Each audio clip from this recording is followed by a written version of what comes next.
Philippe Bilger est l'invité d'Alsace 20 aujourd'hui. La France en miettes, on va en parler. On dit Bilger ou Bilger? Bilger, je suis habitué depuis que je suis né à entendre Bilger et dans mon oreille, dans mon esprit, ça sonne mieux. Origine alsacienne. Voilà. Alors, carrière de juge d'instruction, puis avocat général auprès de la Cour d'appel de Paris, c'est comme ça évidemment qu'on vous connaît. Vous avez représenté l'accusation au procès du mercenaire Bob Denard, du tueur Émile Louis. Vous étiez l'avocat général de Maxime Brunery, qui avait essayé d'attenter à la vie de Jacques Chirac. Vous avez représenté le ministère public au procès du gang des barbares et vous êtes à la retraite depuis le deuxième semestre 2011. Vous êtes un homme de droite, on peut le dire. Oui, mais alors un homme de droite atypique, si vous voulez bien me permettre, non pas cette supériorité, mais cette singularité. Et ce préambule sera intéressant pour parler du livre. Oui, parce qu'au fond, je me sens plutôt comme un citoyen qui est prêt à ne pas se laisser enfermer dans quelque opinion que ce soit et à accepter que la gauche ait parfois des idées justes, que la droite en ait d'autres parfois, et au fond, c'est le refus de me laisser enfermer dans quoi que ce soit qui ressemble à une opinion figée. Alors c'est un décryptage de notre France en décrépitude, la France en miettes. C'est aussi un pamphlet anti-Sarkozy. Vous dites qu'il a mis la France en miettes. C'est vraiment votre intime conviction d'ancien magistrat ?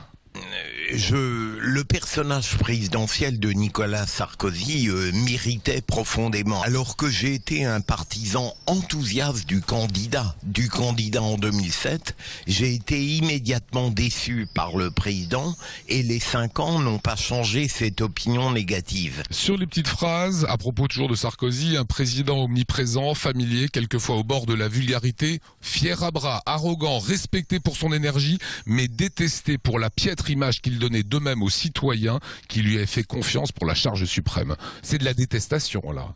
Oui, mais parce que précisément, c'est un peu la détestation de l'amoureux déçu. Vous voyez, c'est un peu le cocu, presque. Oui, j'ai réellement pensé qu'il accomplirait la rupture pour le meilleur en 2007, et elle a été accomplie, mais pour le pire, en réalité. Vous ne lui pardonnez pas de s'être rapproché du Front National à des fins électoralistes. Oui, comprenez bien que à la fin du quinquennat, il a conscience qu'il est très largement distancé dans les sondages et il va puiser dans le vivier du Front National certaines idées. En elles-mêmes, je ne les récuse pas forcément. Ce qui m'a dérangé dans sa démarche, c'est le côté ostensible et cynique avec lequel il a mis en branle une volonté de rattraper à toute force un retard dans les sondages en allant puiser dans ce vivier. C'est au fond le cynisme qui me gêne. Sur Nicolas Sarkozy et François Hollande, Nicolas Sarkozy va auprès des gens, au contact des gens, mais il ne les aime pas.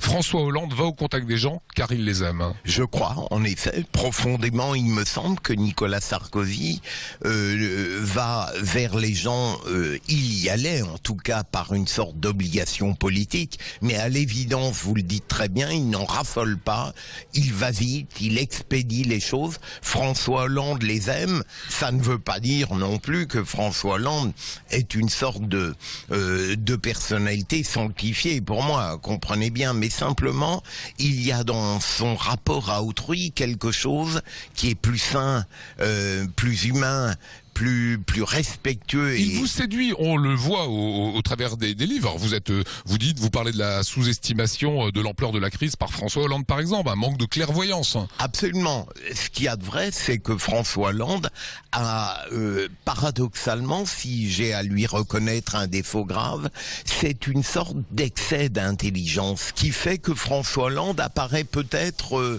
superficiellement en tout cas, comme quelqu'un qui ne tranche pas, qui n'agit pas, qui réfléchit trop peut-être. Vous parlez même du couple soporifique qu'il est avec le Premier ministre. Au début du quinquennat, c'est sûr.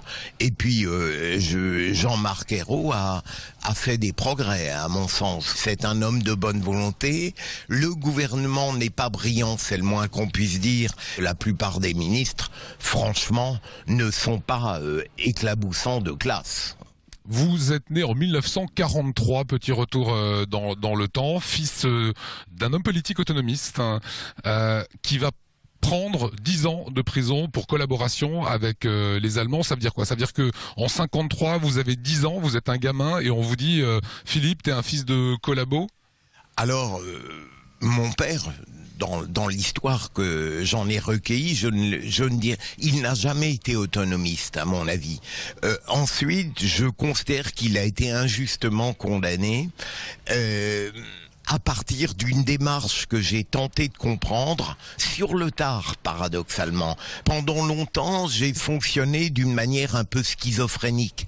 C'est-à-dire que j'étais prêt à défendre le père militant, mais le père qui m'avait engendré avec ma mère, je n'y pensais pas. Je n'y tenais pas, je n'avais pas eu de rapport très profond, très intime avec lui. Et à partir de là, j'ai commencé à comprendre aussi que ça n'était pas par hasard que j'étais un avocat général qui considérait les accusés comme des réprouvés et qui tentait de ne pas les dégrader davantage, tout en étant la plupart du temps sévère à partir du moment où les crimes l'exigeaient, voyez. Est-ce que c'est ça qui va faire que vous deviendrez magistrat un jour? Non. Rétablir une justice. Non. Dire non, mon père, c'était pas que ça. Non, vous voyez combien de fois j'ai entendu Bosch, sale Bosch. Et ça m'a plongé d'emblée dans une sorte d'atmosphère historique dont j'ai souffert.